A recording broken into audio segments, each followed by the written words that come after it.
আপনি UK, USA, কানাডাতে থাকেন, দুবাইতে একটা ইনভেস্টমেন্টের প্ল্যান করতেছেন, আপনি জানেন না কোন লোকেশনে ইনভেস্টমেন্ট করবেন।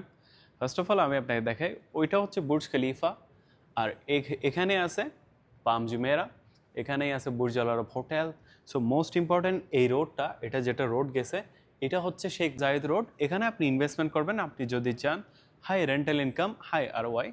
আর এটা হচ্ছে আল খেল রোড এবং Sheikh Mohammed bin Zayed Road. এর আশেপাশে আপনি ক্যাপিটাল অ্যাপ্রিসিয়েশনের জন্য ইনভেস্টমেন্ট করতে পারেন এবং রেন্টালের জন্য একটা নর্মাল রেন্টাল আপনি পাইতে পারেন।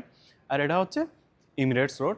এর আশেপাশে আপনি ইনভেস্টমেন্ট করবেন আপনি যদি চান ভিলা এবং টাউন হাউস কমিউনিটি, কারণ নতুন সব town house and villa community কিন্তু ওই সাইডে আসতেছে। সো দুবাই গভর্নমেন্ট ওই সাইডে অলরেডি ডেভেলপ করে ফেলছে, এই সাইডে ওরা এখন মুভ করতেছে। যেমন এর পাশে আছে পাম জেবেল আলী এবং এদিকে একটা এয়ারপোর্ট হচ্ছে এর একটু পাশে আর কি। আর আপনি যদি বুঝতে না পারেন, you can reach out with me where you should invest. Click the link in my bio, you will get my WhatsApp number. Thank you so much.